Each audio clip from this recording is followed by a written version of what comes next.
ब्रह्म मुरारे त्रिपुरांतकारे भानुषसे मेसुतो बुधश्च गुरुश्च शुक्र शनि राहु केतव सर्वे ग्रहाः सात्विकरा भवन्तु। जय श्री राधा कृष्ण। सर्वभावी भक्तजनों ने जय श्री कृष्ण। आगामी विक्रम संवत 2081 फागण वदी અમાસ અને શનિવાર તારીખ 29/3/2025 રોજ શનિ મહારાજ પોતાની કુંભ રાશિ છોડી અને મીન રાશિની અંદર પ્રવેશ કરવા માટે જઈ રહ્યા છે। જ્યારે શનિ મહારાજ રાશિ પરિવર્તન કરે છે 30 મહિને એટલે 2.5 વર્ષ, જ્યારે શનિ મહારાજ રાશિ પરિવર્તન કરે છે ત્યારે પનોતીઓ આવે છે। તો કોને કોને પનોતી આવવાની છે, કોના માટે પનોતી રાહત આપવાની છે, તો એના વિશે આપણે ચર્ચા કરીશું।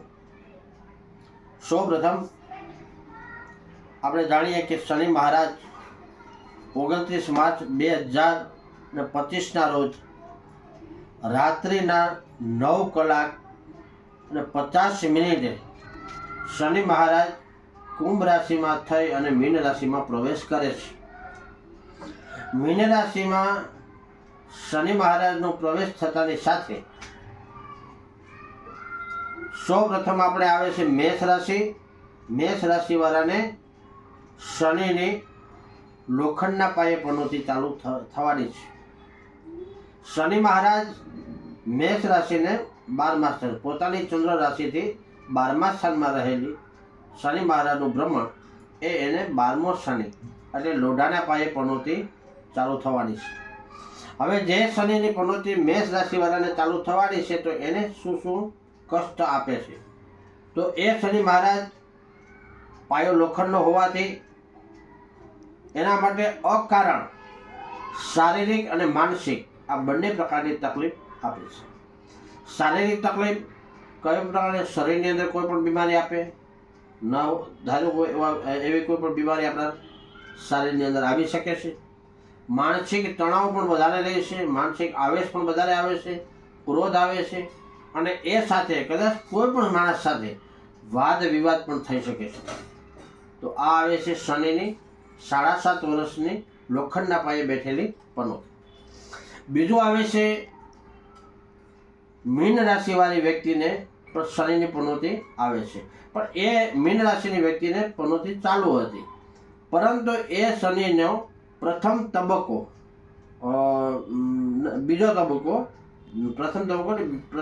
પૂરો થઈ બીજા તબક્કાની અંદર શનિ મહારાજ મીન રાશિવાળી વ્યક્તિને આવે છે।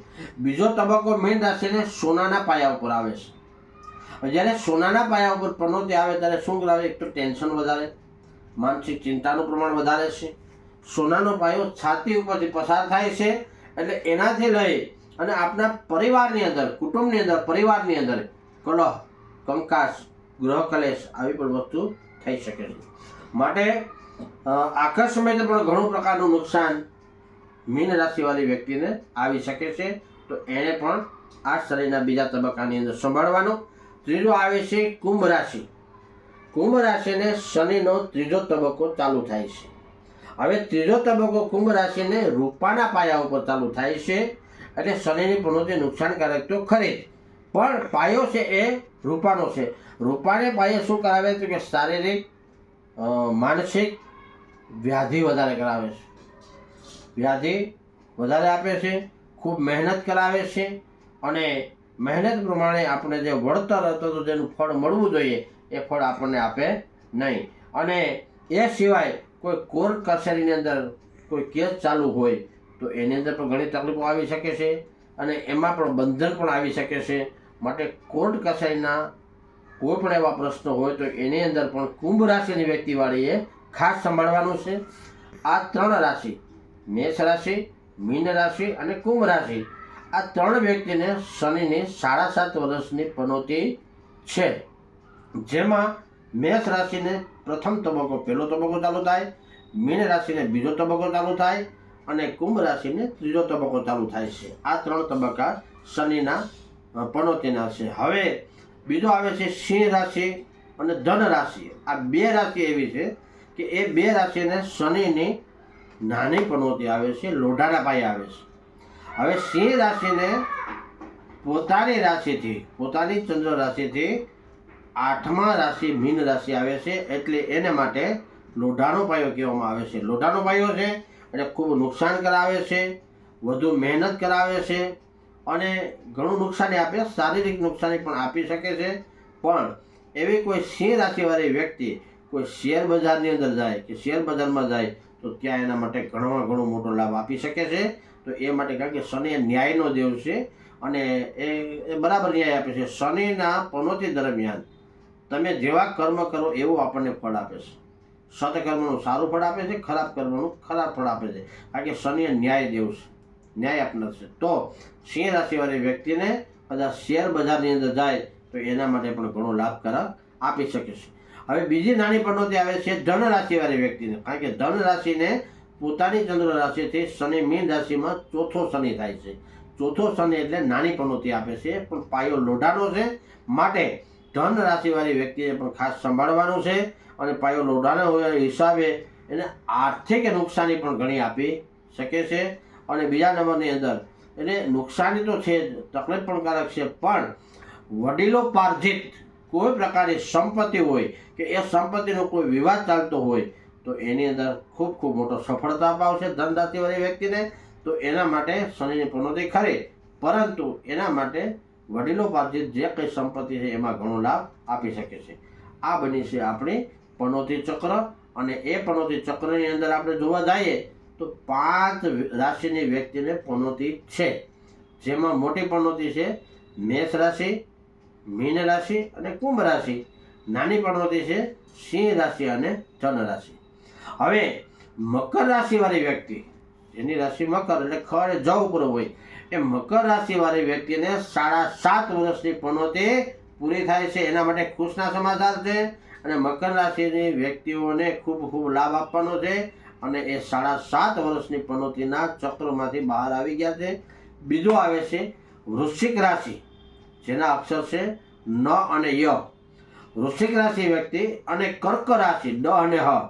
આ બંને રાશિને જે નાની પનોતી લોઢાને પાયે હતી એના માટે પણ પનોતી ઉતરી જાય છે. એના માટે પણ ખુશ સમાચાર છે કે એના માટે શનિના 2.5 વર્ષની જે ઢૈયા હતી એ ઢૈયા પૂરી થાય છે. તો એના માટે પણ રાહતના સમાચાર છે આ બંને રાશિ માટે. બીજું, હવે આપણે શનિ મહારાજ તારીખ 29/3/2025ના રોજ રાત્રિના 9:50 મીન રાશિમાં પ્રવેશ કરતાની સાથે શું બને છે અને શું તકલીફ કરાવે છે એના વિશે આપણે જાણીએ છીએ. કારણ કે આ વખતે શનિ મહારાજ જ્યારે બદલે છે ત્યારે એક રાશિમાં એટલે કે મીન રાશિમાં 6 ગ્રહોની યુતિ એકસાથે ભેગી થાય છે, જેની આપણે મેં કુંડલી બનાવેલી છે કે આ 6 ગ્રહો છે મીન રાશિની અંદર ભેગા થાય છે. હવે મીન રાશિમાં જે 6 ગ્રહોની યુતિ, જો ખાલી 29 અને 30 તારીખ જ ચંદ્ર 2.5 દિવસે બદલે, 2.5 દિવસે, એટલે ચંદ્ર એક જ એ દિવસે મીન રાશિમાં જાય છે. હવે સૂર્ય, અહીંયા જો સૂર્ય, ચંદ્ર, બુધ, શુક્ર, શનિ અને રાહુ, આ 5 ગ્રહો જન્મ કુંડલીમાં 12મા સ્થાન એટલે મીન રાશિની અંદર ભ્રમણ કરે છે. હવે 12 રાશિની અંદર જ્યારે એક સાથે 5 ગ્રહો, 6 ગ્રહો, 8 ગ્રહો જ્યારે યુતિ કરતા હોય ને એ સમયે કોઈ પણ આકસ્મિક નુકસાનીઓ આવે. તો એવી આકસ્મિક નુકસાનીઓ કઈ શું કરાવે આપણે કે મોટી કુદરતી આફતો આવે છે. અને કુદરતી આફતોની અંદર જોઈએ તો એની અંદર કોઈ જળ પ્રલય થાય, સુનામીઓ થાય, ભૂસ્ખલન, દેશ પરદેશો વિદેશોના સંબંધોની અંદર પણ કંઈ ખટવાશ આવે છે અથવા કંઈ વાદ વિવાદો થાય છે, ક્યાંય યુદ્ધો કરાવે છે. આવી બધી આર્થિક નુકસાનીઓ, કુદરતી એવી નુકસાનીઓ આપણને આપે છે કે દેશ દુનિયાની અંદર પણ ઘણું ફેરફારો થાય છે કે ક્યાંય વાદ વિવાદો થઈ શકે, દેશ પરસ્પર એકબીજા વચ્ચે ઉણપ ક્યાંય પણ આવે છે. આવી બધી વસ્તુઓ કરાવે છે. એક સાથે જ્યારે ગ્રહોની યુતિ ભેગી થાય છે એના માટેનું એક થોડુંક પ્રમાણ આપણે આપું છું કે સૌપ્રથમ ક્યારે આ વસ્તુ બનેલી અને ક્યારે આ વસ્તુ થઈ હતી. તો પહેલી વખત જોઈએ કે 16/11/1946, તારીખ 16/11/1946. એની કુંડલી આપણે કોમ્પ્યુટરમાં બતાવું છું કે આ 16/11/1946 અંદર જળ તત્વની રાશિ વૃશ્ચિક રાશિ થાય છે. જળ તત્વની રાશિ એટલે વૃશ્ચિક રાશિની અંદર આ 5 ગ્રહોની યુતિ ભેગી થઈ હતી. અને કયા કયા ગ્રહો છે જુઓ, સૂર્ય, શુક્ર, મંગળ, કેતુ અને બુધ. આ 5 ગ્રહો જ્યારે યુતિ ભેગી થઈ હતી અને એ સમયે શું બન્યું હતું, જ્યારે 5 ગ્રહોની યુતિ ભેગી થાય અને ત્યારે શું, તો હું 16/11/1946ની કુંડલી અને એ સમયે જ્યારે 5 ગ્રહોની યુતિ ભેગી થઈ હતી તો એ પછીના 8 મહિના પછી એટલે તારીખ 15/8/1947ની અંદર આપણો દેશ ભારત દેશ આઝાદ થયો હતો. ભારતને આઝાદી મળી હતી આપણે. અને એ સમયે પણ આ 5 ગ્રહોની યુતિ ભેગી થઈ હતી અને એને કારણે પણ એ આપણે લાભ આપી દીધો હતો. ત્યાર પછી આપણે બીજી વાત કરીએ એના પછીનું, તો કે તારીખ 4/2/1962, 4 ફેબ્રુઆરી 1962, 4 ફેબ્રુઆરી 1962. અને આ એમની કુંડલી પણ આપણે બનાવેલી છે. અને એ કુંડલીની અંદર તમે જુઓ તો મકર રાશિની અંદર સૂર્ય, ચંદ્ર, મંગળ, બુધ, શુક્ર, શનિ, ગુરુ અને કેતુ આ 8 ગ્રહો એક સ્થાનમાં ભેગા થયા હતા. 8 ગ્રહોની યુતિ થઈ હતી. અને જ્યારે એ સમયે જે 8 ગ્રહોની યુતિ ભેગી થઈ ત્યારે 1962ની અંદર ભારત અને ચીનનું યુદ્ધ થયું હતું. અને એ સમયે આપણા ભારતને જમીન ઉપર એને કબજો મેળવ્યો હતો ચીન લોકોએ. તો એ 5 ગ્રહોની ત્યારે પણ યુતિ ભેગી થઈ હતી. અને એ પછીની આપણે વાત કરીએ તો તારીખ 26 ડિસેમ્બર 2001, 26 ડિસેમ્બર 2001ની અંદર જ્યારે આ કુંડલી 26 ડિસેમ્બર 2001ની અંદર જ્યારે 5 ગ્રહોની યુતિ ભેગી થઈ હતી, 6 ગ્રહોની યુતિ. અને એ સમયે કચ્છની અંદર 26 જાન્યુઆરીનો મોટો ભૂકંપ આવ્યો હતો. તો એ ભૂસ્ખલન થયું હતું ત્યારે પણ એ અનિષ્ટ ફળ આપણને આપે છે. હવે ત્યાર પછી આપણે વાત કરીએ તો 26 ડિસેમ્બર 2019, 26 ડિસેમ્બર 1990ની અંદર જ્યારે 5 ગ્રહોની યુતિ ભેગી થઈ હતી. અને એ સમયે ત્યારે શું બન્યું હતું અથવા તો ત્યારે શું તકલીફ આવી હતી કે જ્યારે 26 ડિસેમ્બર 2019ની અંદર જ્યારે આવા 6 ગ્રહોની યુતિ ભેગી થઈ હતી અને એ પછીના સમયની અંદર એટલે કે 2020ની અંદર 22 માર્ચ 2020માં એક કોરોના નામનો ભયંકર વાયરસ આપણને આવ્યો હતો. અને એની અંદર પણ એ કુદરતી એક ક્રમ હતો ને કુદરતનું બધું નિર્માણ કરેલી વસ્તુ. તો એની અંદર પણ ઘણું નુકસાન થયું, આપણે સૌ જાણીએ છીએ એના વિશે.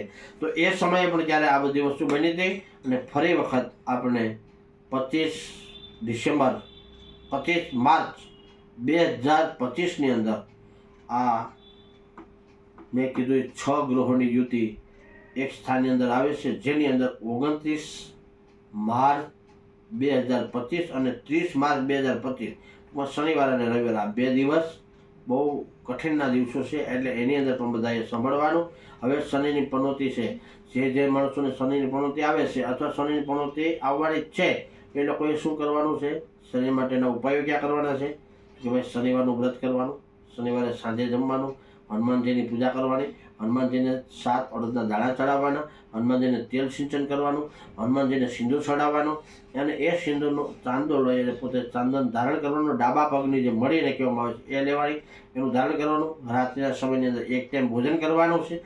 શનિવારના દિવસે એક દિવસે તમે ભોજન નથી કરવું, ભિખારીને કોઈને પણ ભોજન કરાવવાનું. અને શનિ મહારાજના જપ થાય તો શનિના જપ કરો, હનુમાન ચાલીસાના પાઠ કરો, સુંદરકાંડના પાઠ કરો, શનિ સ્તોત્રના પાઠ કરો, શનિના જપ, શનિનો હોમ ઇત્યાદિ ઘણી વસ્તુ શનિની ઉપાસના થાય એટલું કરવાનું છે. સાથે હનુમાન ચાલીસા અને હનુમાનજીનો પાઠ પણ કરવાનો.